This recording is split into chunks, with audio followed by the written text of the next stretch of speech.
Buenos días, ¿cómo están ustedes? Feliz año para todos, al que no había visto, feliz año. Quiero saludar de manera especial a un amigo, Anderson, amigo de la iglesia católica ya, de las Paulinas Paulinos en Caracas, me está visitando. Gracias, mi hermano. Bueno, así comenzamos con estos anuncios, comenzamos así. Queremos comenzar con nuevos retos, nuevo año, nuevos retos. ¿Se dieron cuenta del anuncio? Hay varias cosas que vamos a hacer. Ya comenzamos con nuevos retos. Y así se va a llamar la prédica. Ya estamos a 9 días de cara a cara con el 2022. Ya estamos cara a cara con él. Ya estamos aquí, han transcurrido apenas 9 días. Ahora comenzamos con nuestros retos. Comenzamos a vivir nuestro nuevo proceso, nuevo año. Hoy vamos a basar el tema a un acontecimiento que pasó hace mucho tiempo atrás, que es el cruce del río Jordán. A ver, ¿quién sabe lo que fue el cruce del río Jordán? ¿Quién lo sabe? Sí, Moreno sabe, lo ha leído, ¿verdad, Moreno? El río Jordán, de eso vamos a hablar estas 3 semanas, vamos a estar hablando de lo que fue el cruce del río Jordán. Los nuevos retos para este año lo vamos a basar de allí. Pero si no conocen esa parte de la historia, les voy a comentar un poco lo que es la historia antes de llegar frente al río Jordán. Hoy estamos frente a frente con el 2022, ellos estaban frente a frente con el río Jordán. Pero el pueblo de Israel para ese tiempo llega a Egipto. Vamos a hablar del pueblo de Israel. Llega al pueblo de Egipto a través de José, su libertador. Pero pasan los años, José deja el pueblo anclado allá y se muere. Mueren los faraones que conocían lo que era la tierra hebrea, como lo respetaban a ellos, y ellos mueren. Y el pueblo pasa a ser esclavo de Egipto. Y el pueblo empezó a ser esclavo. Nada más y nada menos que fueron 400 años de esclavitud. 400 años donde ellos se acoplaron, se amoldaron y aprendieron a vivir como esclavos. Como esclavos. En ese entonces del vivir como esclavo, ellos se cansan también y claman por un libertador, claman porque alguien los ayude. Y Dios le responde sus oraciones. Dios le responde sus oraciones y le manda un libertador. Le manda a Moisés. Cuando Moisés llega allá al pueblo, ya Moisés conocía muchas cosas del pueblo de Egipto porque estuvo viviendo allá. Dios lo había preparado y estaba ahora aquí para defender al pueblo de Israel. Y cuando él se enfrenta al faraón, que para ese tiempo entonces se llamaba Ramsés, uno de los faraones más fuertes, porque traía como que la sangre contaminada de poder. Y estaba allí Ramsés con él y pidiéndole que dejara ir a su pueblo, y él le dice que no. Y entonces el pueblo empieza a quejarse, pero no se queja de Ramsés, sino se quejan de Moisés. ¿Por qué no lo estás haciendo? Lo estás haciendo mal. ¿Qué pasó? ¿Por qué no te dijeron que sí? Y viene Moisés, habla con Dios y Dios les dice que vaya nuevamente a hablar con ellos, pero le va a mandar lo que fueron las 10 plagas. ¿Sí se recuerdan de las 10 plagas? Pero fueron 10 plagas para el pueblo de Egipto, pero esas mismas 10 plagas para el pueblo hebreo, para el pueblo de Israel, eran 10 señales. O sea, para este lado ellos lo veían como 10 plagas, pero para el pueblo de Israel, para la gente de Dios, eran 10 señales que Dios le estaba dando. Y una de las señales, una de las grandes señales, fue haber convertido el río Nilo en sangre. O sea, para ellos el río Nilo, un dios. Para ellos el río Nilo era Dios. Pero el faraón no lo deja ir. Y ellos siguen quejándose. ¿Por qué? Luego le mandan una plaga que era las ranas. Y en ese tiempo también las ranas para el pueblo egipcio eran deidades. Los adoraban, creían que tenían poder, creían que eran dioses también. Entonces le manda las plagas de las ranas. ¿Pero qué creen que pasó? No lo dejaron ir. Y el pueblo seguía quejándose de Moisés, ¿por qué no lo estás haciendo bien? ¿Qué faltó decir algo fue? Entonces se quejaban. Y así vinieron todas las plagas. Y el pueblo veían que no lo dejaban ir y que ellos seguían quejándose. Claro, traían una mentalidad de esclavo.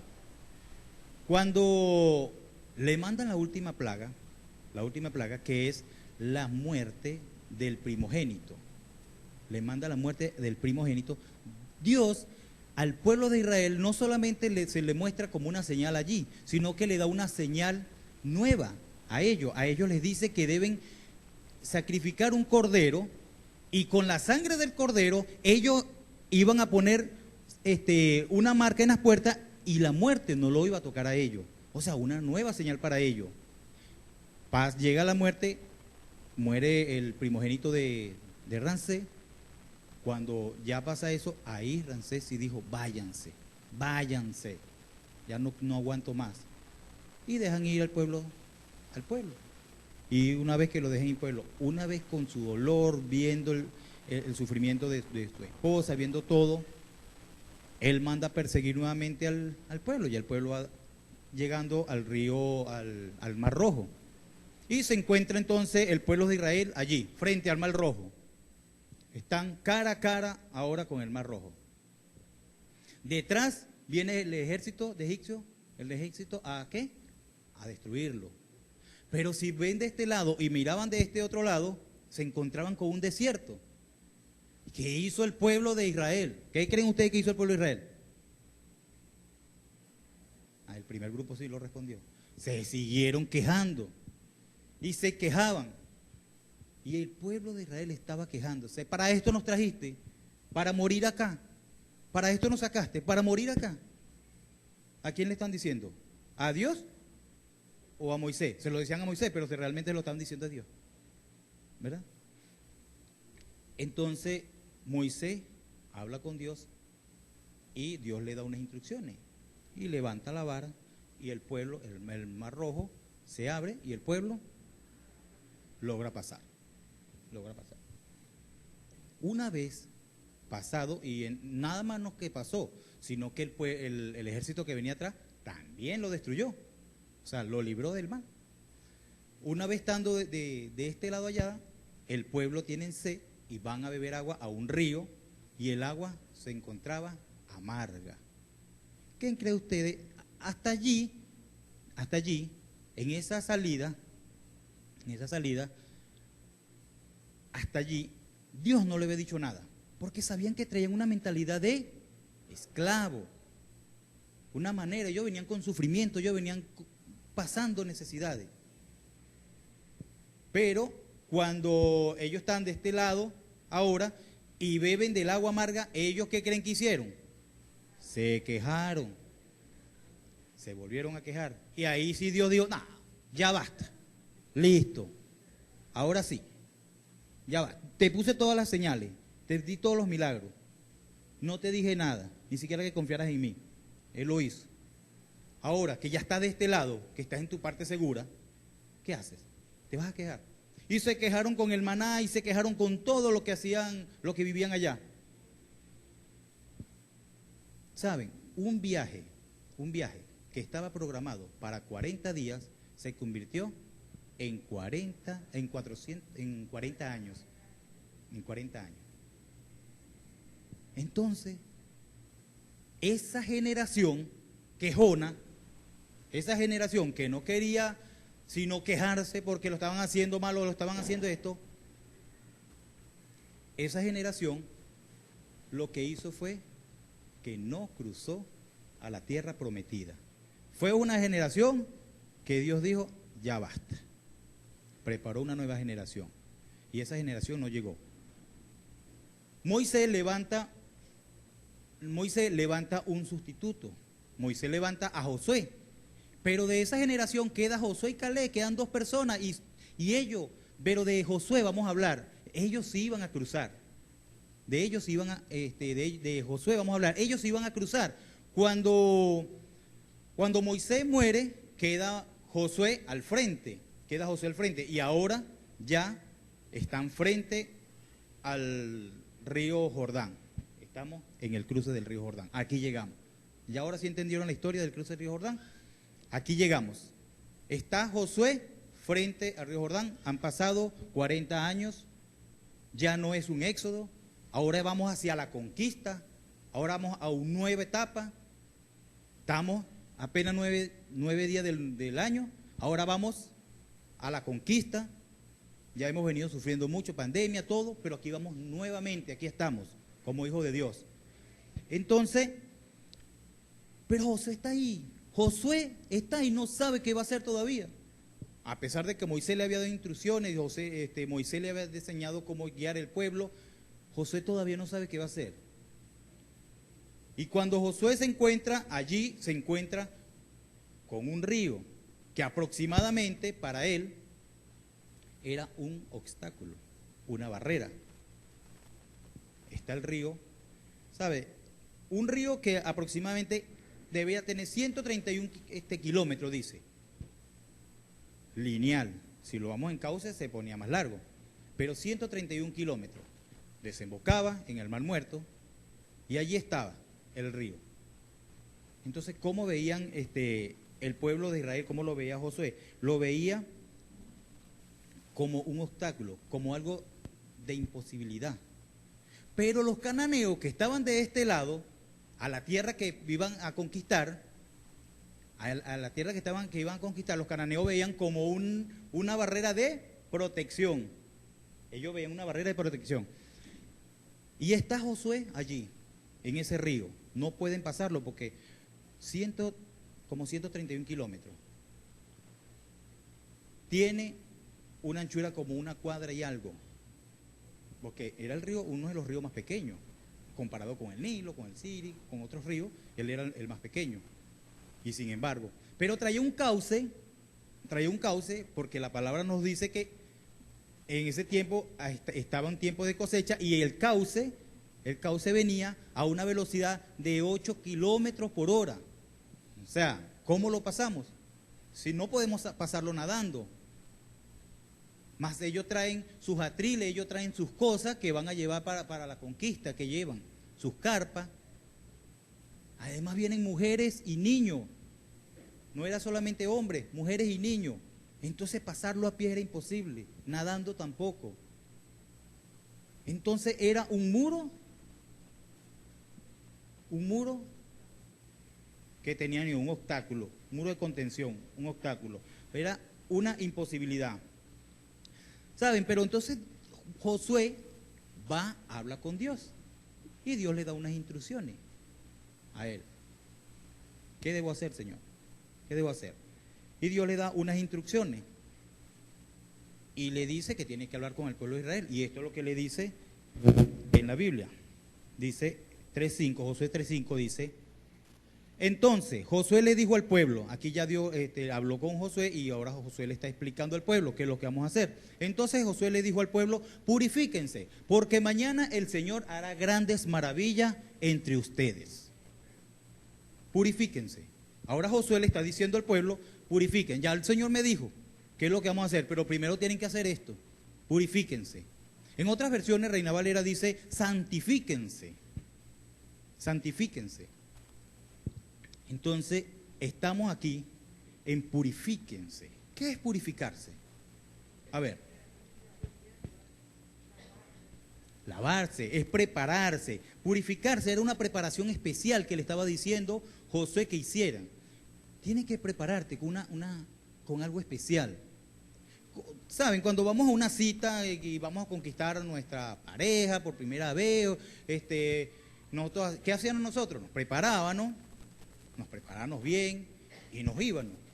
O vamos a una actividad, o estar parado aquí, vamos a prepararnos, hay que prepararse, tantos días de preparación para poder preparar un mensaje y llegar acá, saber qué es lo que va a decir. Pero la preparación no solamente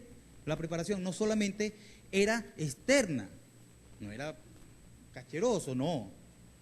sino que era también interna.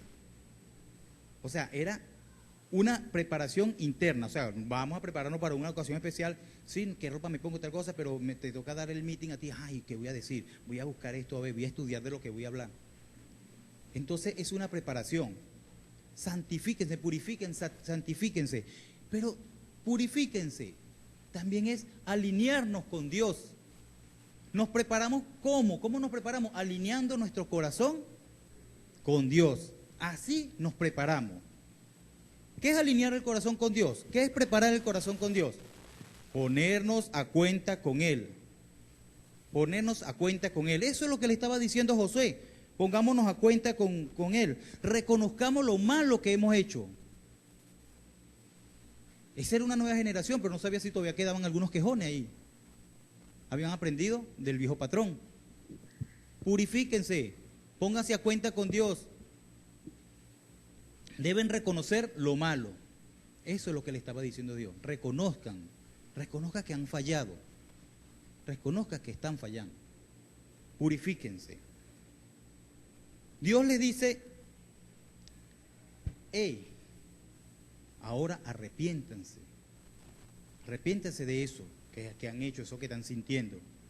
Arrepentirnos de eso malo que hemos pensado antes. Arrepiéntanse, pidan perdón. No podemos vivir una vida esperando que Dios esté a nuestro lado cuando estamos con una mentalidad diferente.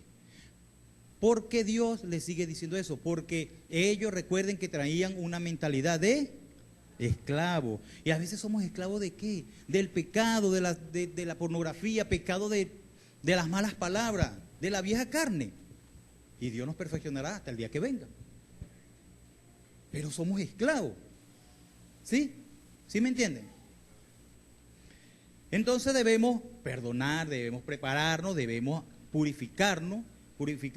Pero ¿cómo sigue diciendo ahí? Que el Señor hará grandes maravillas. O sea, creer que Dios tiene el control, creer que Dios está haciendo su parte, creer, el pueblo no veían esas señales, en Israel no lo veían, le mandó 9 señales, que eran las 10 señales, que eran las plagas, le abrió el mar. ¡Ey! ¿Y entonces?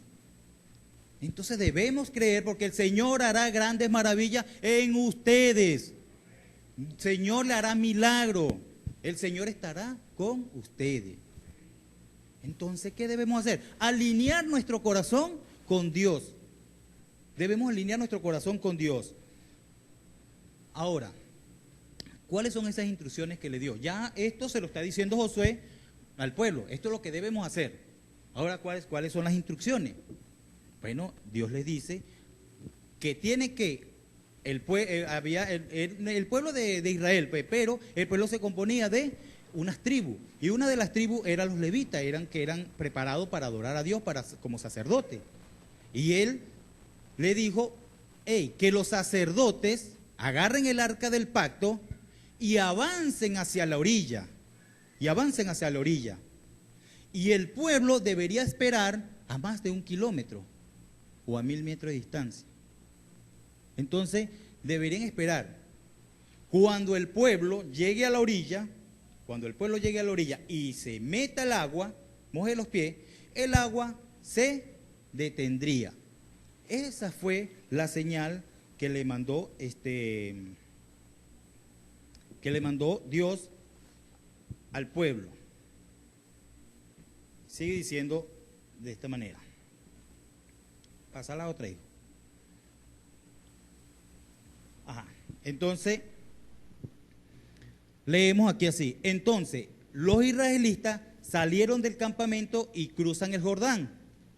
Una vez que vienen los sacerdotes y meten los pies al agua, se está deteniendo el mar.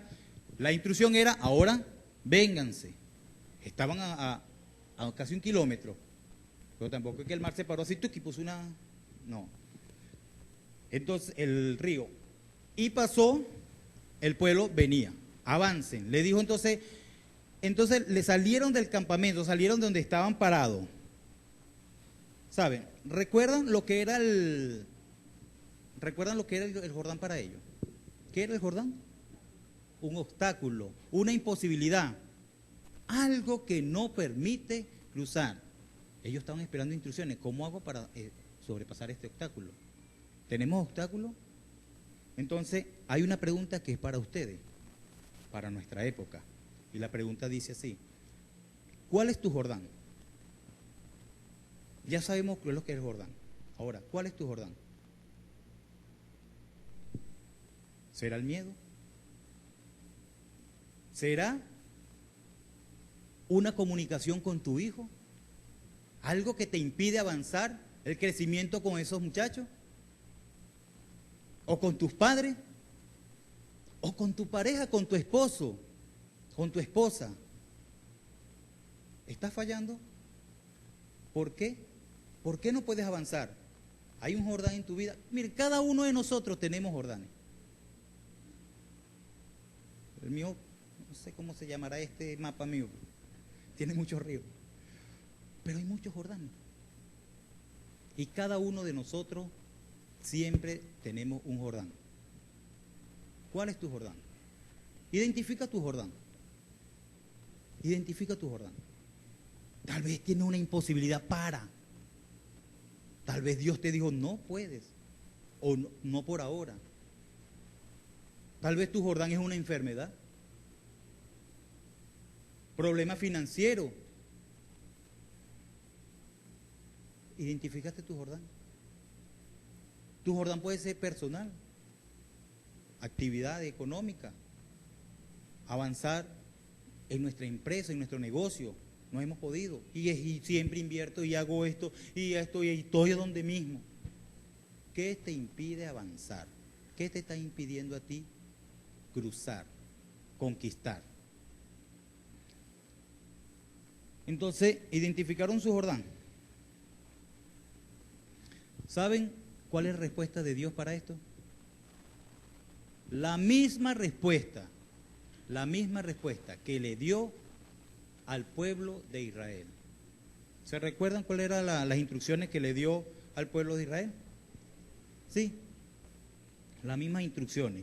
Entonces, las instrucciones las encontramos, para nosotros las encontramos en Josué 3:14. Seguimos leyendo el versículo, ahora lo vamos a leer completo, ¿verdad? Entonces, los israelitas salieron del campamento para cruzar el Jordán. O sea, ya salieron del campamento para cruzar el Jordán. O sea, sal de esa imposibilidad, sal de ahí donde estás tú, estancado, creyendo que no puedes. Créelo. Sal del Jordán. Dice, y los sacerdotes que llevaban el arca del pacto iban delante de ellos. ¿Quiénes iban? Los sacerdotes. ¿Saben? Cuando hablamos del arca del pacto, ¿qué es el arca del pacto? ¿Qué es el arca del pacto? Miren, el arca del pacto era una, vamos a decir una caja, pero era un cofre. Era un cofre mandado a hacer con todas las normas que el mismísimo Dios le había dado al pueblo, que la construyeran. Con los adornos iban puestos justamente donde Dios le dijo que tenía que haberlo puesto. Los adornos eran enchapados en oro, eran oro sólido. Pero la tapa estaba cubierta totalmente de oro. Tenía unas argollas donde los sacerdotes pasaban el madero fuerte o el listón, como le puedan llamar, para ellos poderla mover. En la tapa arriba, en los dos extremos, tenías dos imágenes angelicales. Postrado, uno frente al otro, postrado, con dos alas cubriéndose y unidas. Ese era el arca. Pero dentro del arca había las tablas de la ley. Las tablas que Dios le había dado al mismo Moisés estaban allí. ¿Qué son las tablas? ¿Qué nos representan? La palabra de Dios estaba allí. La palabra de Dios estaba allí en esa arca. Pero también había una porción de maná que no se había descompuesto. Una porción de maná que estaba allí, que fue la del primer maná que cayó, Porque recuerdan que le decían que el maná caía y no podían guardar. No podían guardar porque se descomponía, se ponía mal. Pero agarraron esa primera porción, Moisés se la da al sacerdote, se la llevan, la guardan ahí y esa porción de maná nunca se descompuso. ¿Qué es el maná? Un alimento. ¿Qué representa el maná en el arca? La provisión de Dios. Eso era el maná. Entonces, el arca contenía la palabra de Dios y contenía la provisión de Dios.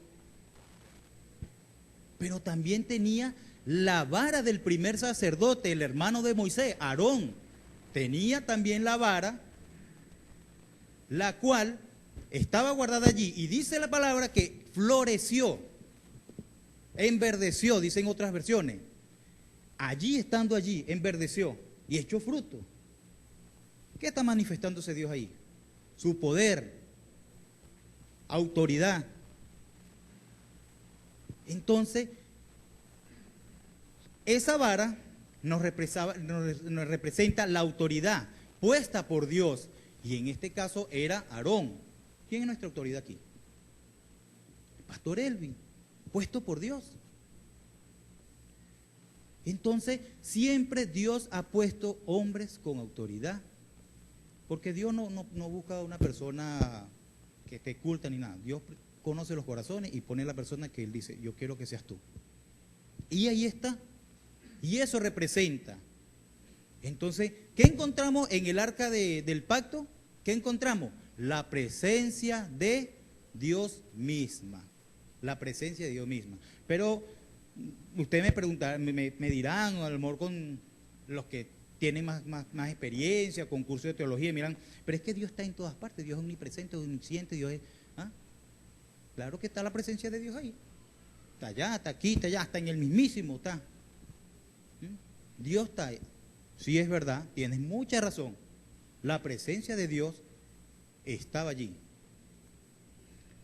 Pero, cuando Él le dice, purifíquense, pónganse, alineen con su corazón conmigo, prepárense, porque mañana haré grandes maravillas con ustedes, le está diciendo, hey, la presencia hoy va a estar diferente. Dios se manifiesta en cada lugar de manera especial cuando lo buscamos de una manera especial. Entonces la presencia de Dios estaba allí y dice, iba delante de ellos. La presencia de Dios iba delante. En el pueblo, en el desierto, la presencia de Dios estaba en el centro, estaba en medio de ellos. Las tribus estaban rodeando el arca, pero habían hecho un tabernáculo donde había un atrio, un patio, donde estaba una parte santa y donde estaba una parte santísima, que solamente el sacerdote podía entrar. Estaba Dios en medio del pueblo, pero esta vez Dios dijo, yo los guío, vamos a un lugar donde vamos a conquistar. Y Él va delante de nosotros cuando vamos enfrentando un Jordán, cuando estamos encontrando con un problema. Dios está delante de nosotros.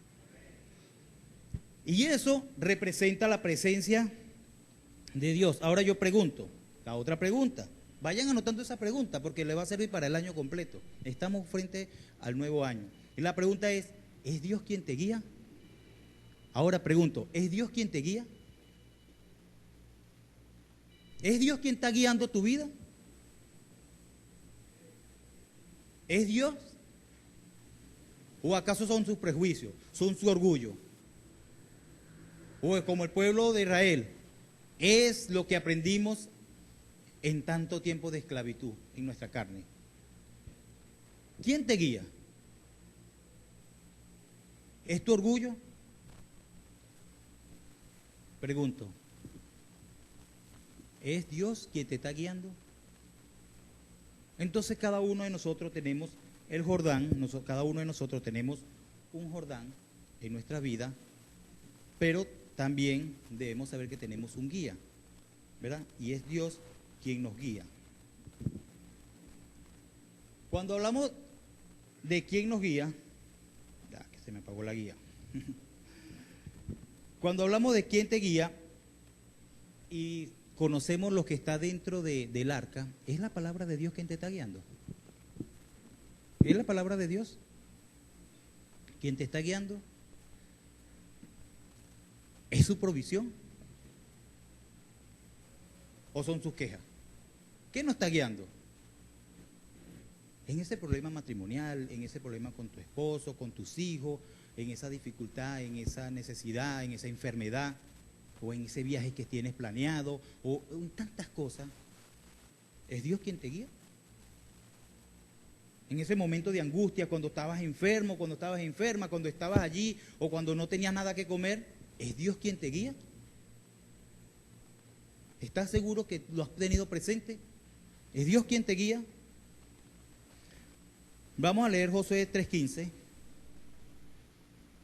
y dice así: era la temporada de la cosecha, lo que le comenté anteriormente, era la temporada de la cosecha y el Jordán desbordaba su cauce, pero en cuanto los pies de los sacerdotes que llevaban el arca tocaron el agua a la orilla del río, sigue, el agua que venía del río arriba dejó de fluir y comenzó a amontonarse en una gran distancia de allí, a la altura de una ciudad llamada Adán, que está cerca de Zaretán. Y el agua que estaba río abajo desembocó en el mar Muerto, hasta que el lecho del río quedó seco, totalmente seco. Después, todo el pueblo cruzó cerca de la ciudad de Jericó. Mientras tanto, los sacerdotes que llevaban el arca del pacto del Señor se quedaron parados en tierra seca, en medio del lecho, mientras que el pueblo pasaba frente a ellos. Los sacerdotes esperaron allí hasta que toda la nación de Israel terminó de cruzar por tierra seca. Y dice, está el río, el sacerdote le da unas instrucciones, cruzamos, llevamos el arca, mojaron los pies, ¿qué hizo Dios? Paró el agua. ¿Qué hizo el pueblo? Cruzó. Ya tenemos nuestro Jordán identificado, ¿verdad? ¿Sabemos quién nos guía? ¿Ya sabemos quién nos guía? La otra pregunta es, ¿qué representa para ti mojarte los pies? ¿Qué representa para ti mojarte los pies? Pregunto, si yo le preguntara hoy a los sacerdotes, ¿qué me dirían ellos? ¿Qué garantía tenían ellos de que cuando llegaran a la orilla del río y metieran a los pies al agua, se iba a detener el río? Un cauce, dice que venía un cauce más de 8 kilómetros. Mire, si hubiesen oído Moreno y yo le digo, Moreno, no, dale tú adelante, yo voy atrás. Por si acaso. Entonces, ¿qué representaba? ¿Qué estaba diciendo? Fe. Eso es. La única garantía era que Dios se lo había dicho. Esa era la única garantía. Que ya Dios le había hablado. Yo voy delante de ti. Ya Dios le había dicho, yo estoy delante de ti. Donde tú vayas, donde lo que tú vayas a hacer, yo voy delante de ti. Era un acto de fe. Era un acto totalmente de fe. O sea, era creer, era poner su confianza en Dios, era centrar la confianza en Él. Y esto lo vamos a leer en Josué 4:4, aquí pasamos al 4 y dice, entonces Josué convocó a los 12 que había elegido, uno de cada tribu de Israel, y les dijo, vayan a la mitad del Jordán, frente al arca del Señor su Dios. Cada uno de ustedes debe tomar una piedra y cargarla al hombro. Serán 12 piedras en total, una por cada tribu. La usaremos para poner una señal conmemorativa. En el futuro, sus hijos preguntarán, ¿qué significan estas piedras? Que eran piedras grandes. Y ustedes podrán decirle, nos recuerdan que el río Jordán dejó de fluir cuando el arca del pacto del Señor cruzó por allí. Esas piedras quedarán como un recordatorio en el pueblo de Israel para siempre. Amén. Dice que eran unas piedras grandes. Nos imaginamos unas piedras grandes. Imaginamos unas piedras grandes porque dice que se la montara a hombro. No vamos a agarrar una piedrita y nos la vamos a poner aquí así chiquita. Yo creo que es más incómodo ponérsela aquí así. Eran piedras grandes para levantar una señal, un monumento, para enseñar algo que le recordara. ¿Dónde iban a agarrar esas piedras? Del río. Iban a agarrar esas piedras, montárselas, uno por cada tribu que Dios había guardado en el desierto. Y se montaron las piedras y las pusieron alrededor en forma de círculo como estaba ellos allá en el desierto. Saben, cuando pasamos por un sitio y vemos muchas veces unas piedras puestas de una manera totalmente diferente, sabemos que solas no están allí. Por algo están puestas allí. Y pasa que las ponen allí como un recordatorio, como un memorial. Eso lo hará recordar para cuando sus hijos les pregunten, tener una respuesta. Dios nos sacó de allí. Muchas veces buscamos pensar y decimos, no, yo me recuerdo, yo hago esto. Cuando estamos en nuestro grupo de cuidado, muchas veces me dice, mira, Julio, ¿qué fue lo que dijo el pastor? ¿Qué es lo que significa esta frase? Ella me pregunta porque me dice, no, Julio se recuerda. Julio tiene esto. O en el canal me preguntan, no, ¿qué fue lo que hiciste aquella vez? Que aquí, o me preguntan y me llaman, mira, que la computadora no me pasa esto. Y yo me recuerdo así, mira, yo no tengo la computadora al frente, pero digo, métete aquí, haz esto. Sí, una buena memoria para esa parte a lo mejor. Pero es mentira. Es mentira. Yo no tengo buena memoria. Si ponemos a recordar en este momento, yo no tengo buena memoria. Yo no sé ustedes, pero yo no tengo buena memoria. A mí se me ha olvidado todas las veces que Dios me ha sacado de abajo. Muchas veces lo olvidamos de donde Dios nos saca, de las dificultades que hemos tenido. ¿Saben cuántas veces Dios me sacó de lo profundo? Mi matrimonio perdido.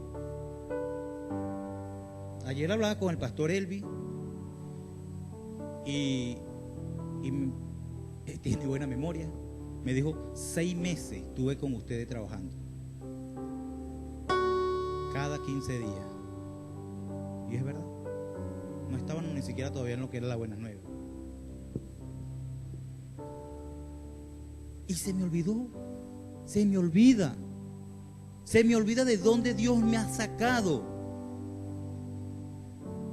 Y sigo como aquel pueblo, quejándonos. A veces con la misma dificultad con mi esposa. A veces se me olvida que Dios me había restaurado ya. Queremos volver atrás muchos momentos, porque no tengo buena memoria. Yo necesito piedras, ese memorial, yo lo necesito. Para decir, Dios de aquí me sacó. Para recordar eso. Yo necesito. Yo no sé ustedes. Yo no sé de dónde Dios te sacó. Yo no sé de dónde Dios te ha librado. Pero sabe, muchas veces olvidamos lo que Dios ha hecho con nosotros. Muchas veces. Salvó mi matrimonio. Hijos de distintas familias. Ahora todos estamos unidos. Y entonces tan fácil se nos olvida. Dios nos ha dado tantas guías para recordar. Tenemos un memorial, está la palabra allí. Cuando comemos a veces hasta arepa con mantequilla, no sé. Alguien nos lo decía de manera de chiste, pero eran niños que le estaba diciendo a otro niño en nuestra casa, se lo dijo esta semana, eso fue esta semana, y le dijo, no, pero cuando sea de noche y no hayan hecho la comida ni nada, agarras sal, te echas un poquito y ya tienes algo de sabor en tu... Y te cuesta, no importa, le decía un niño a otro niño. ¿Él estará jugando o está viviéndolo? Y a veces nosotros nos quejamos. Muchas veces nos quejamos cuando nos comemos que hay un poquitico. Esto es lo que hay. Y nos quejamos. Y olvidamos de dónde viene su provisión. Es de Dios. ¿Qué representaba el arca? La provisión de Dios también.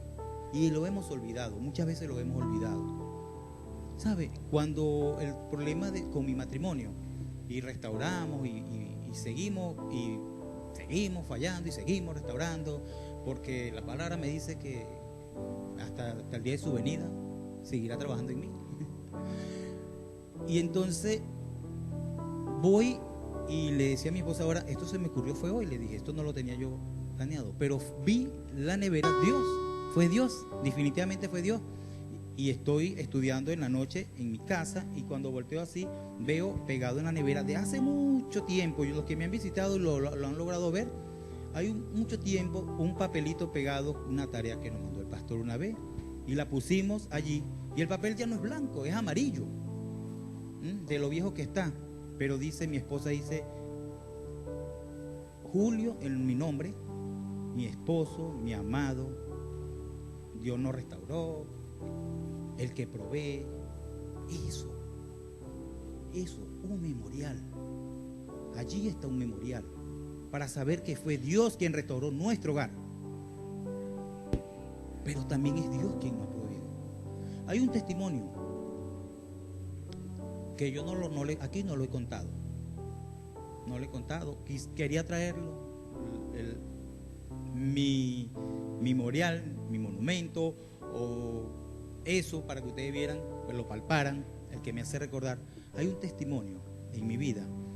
Hace mucho tiempo, cuando nos fuimos a la 48, luego yo me regreso y me quedo aquí en la de aquí por cuestión económica. El pastor sigue preparándose por allá y nosotros estamos por este lado. Y en ese tiempo, mi hijo, que no es de aquí, está aquí hoy. Él no es de acá, él no conoce Barquisimeto, me dice que lo lleve a Barquisimeto para inscribirse en la universidad. Papá, no sé dónde queda la universidad, llévame. Conocía lo básico, pero ¿qué ruta agarro? Y yo le expliqué, me dijo, no, llévame, yo lo voy a llevar. Yo tenía mi carro, pero no podíamos pasar porque en ese tiempo eran trancas y trancas. Y yo lo llevé, pero cuando venimos de regreso, yo siento, no sé, el cuerpo se me está durmiendo, dificultad para respirar.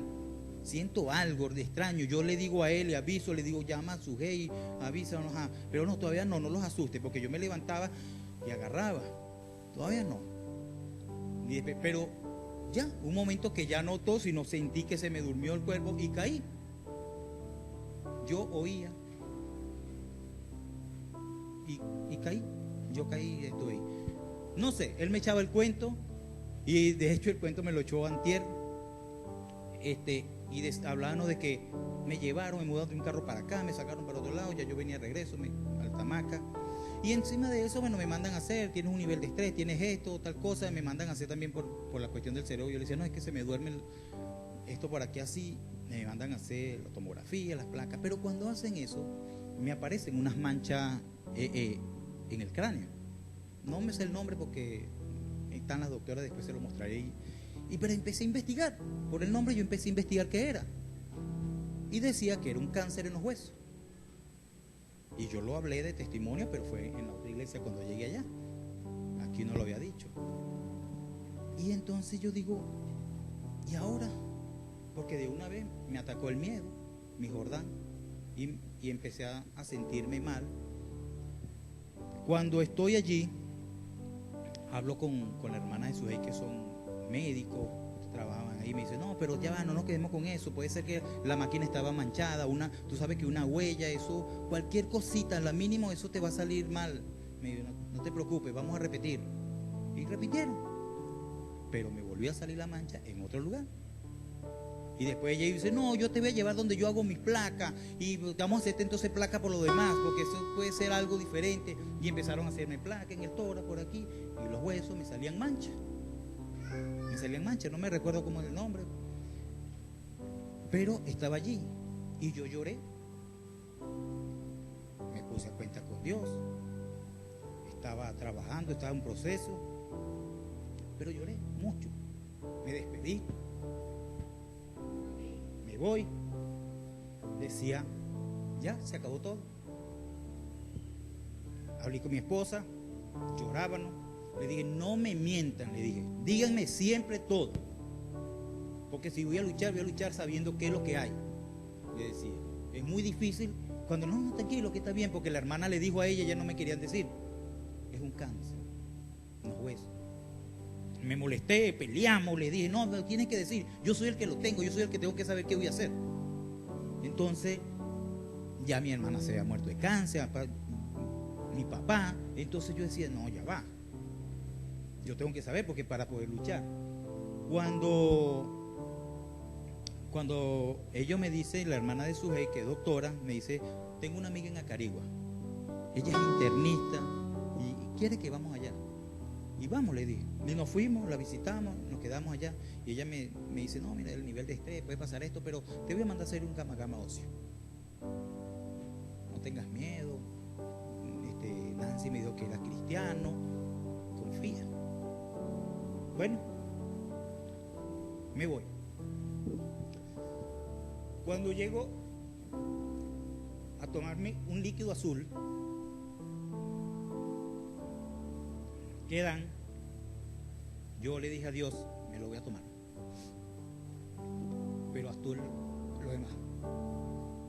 Y Dios lo hizo. Tengo el resultado, lo tengo palmado. Ahí está mi memorial. ¿Saben? El hombre no sabía que yo era cristiano, el que me estaba haciendo el examen, el que me estaba haciendo yo decía la fotocopia porque me metió y me escanearon con todo, me lo hicieron con todo el amor del mundo. Entonces, bueno, por lo menos van a dejar una copia mía, decía yo. Entonces, y él me dice, ¿quién te dijo que tenías esto? Para el informe.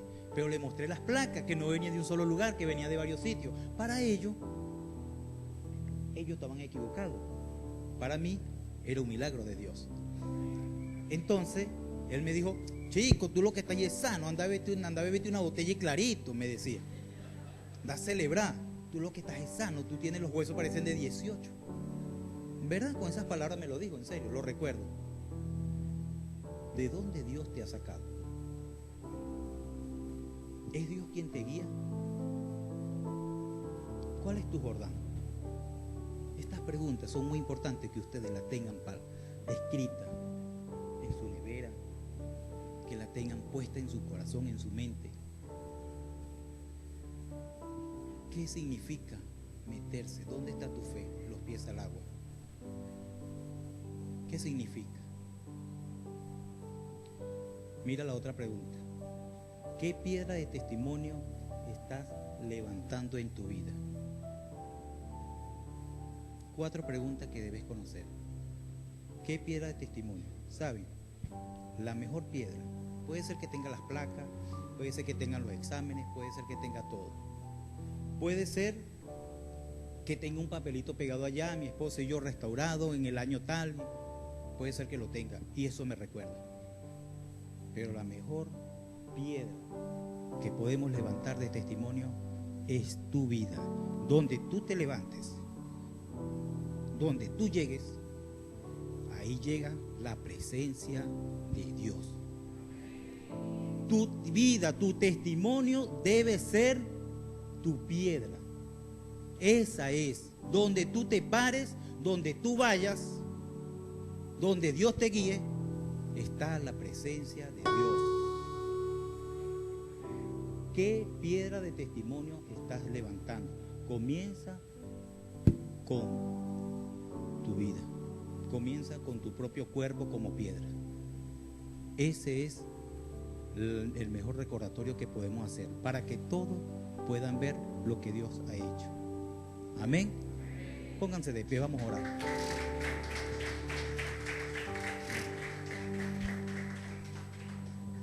Amado Padre, en este momento, Señor, te damos gracias, Señor. Gracias por este mensaje que has traído hoy a nuestra vida, Señor. Gracias por estar hoy 9 días cara a cara con este nuevo año, Señor. Sabemos que tenemos nuevos retos, Señor. Ahora te pedimos que seas tú nuestro guía, Señor. Que seas tú conduciéndonos, Padre. Pedimos que nos puedas ayudar en todo tiempo a reconocer nuestro Jordán, para poder salir de allí, poder avanzar, poder seguir adelante, poder cumplir tu propósito, Señor, en nuestra vida financiera, Señor, en nuestra vida personal, en nuestro matrimonio con nuestros hijos. Queremos seguir avanzando, queremos reconocer nuestro Jordán, Señor, y te queremos tener a ti como guía, Señor. Que sea nuestro guía, que sea tu palabra nuestra guía, Señor. Hoy pedimos que siempre estés a mi lado, recordándome de dónde me sacaste, recordándome que te he fallado, Señor, que restauraste mi familia, mi hogar, que me sacaste de la muerte, que me libraste, Señor. Ahora permíteme ser, Señor, un testimonio vivo, Señor. Ahora permíteme llevar mensaje. Permíteme llegar a donde tú quieres que yo llegue, Señor, pero bajo tu dirección. Amado Padre, yo no sé cuáles son los Jordán de estas personas que están acá, Señor. Sé que cada uno tenemos un Jordán. Sé que cada uno está pasando por una dificultad, Señor. Pero abrázalo, Espíritu Santo. Abrázalo. Tócale su corazón. Tal vez tienen duda, tal vez tienen miedo, tal vez su temor lo está invadiendo, Señor. Tal vez orgullo, sus prejuicios, Señor. Son su Jordán, Señor. Pero creemos, Señor, que tú vas a estar purificándolo, Señor. Sabemos que tú lo vas a purificar, que tú lo vas a preparar para que ellos puedan enfrentar ese Jordán, creyendo que tú lo vas guiando a cada uno de ellos, Señor. Provéeles a cada uno de la familia representada aquí. Si hay personas acá, Señor, que nos visitan por primera vez, queremos que sepas, Señor, que es Dios, que es tu guía, que puedes prepararte, puedes conocerle a Él, puedes decirle que eres pecador. Anda, repite esta oración conmigo y dile a esas personas que aún están viniendo por primera vez o tienen tiempo viniendo, pero hoy quieren decir que tú seas tu guía, Señor. Dile: Señor Jesús, repite conmigo: Señor Jesús, reconozco que te he fallado, Señor. Reconozco que he hecho malo, Señor. Que soy un pecador. Lo reconozco, Señor. Pero me arrepiento de todo corazón, Señor. Me arrepiento de todo corazón. Sé que tú moriste, Señor, en una cruz, Señor, por mis pecados. Ahora te pido, Padre, que entres a mi vida, que sean mis guías, que seas tú conduciéndome, que seas tú guiándome, Señor. Entra a mi corazón y escribe, Señor, como un recordatorio tu nombre en el libro de la vida. Todo te lo pedimos en el nombre poderoso Jesús. Amén.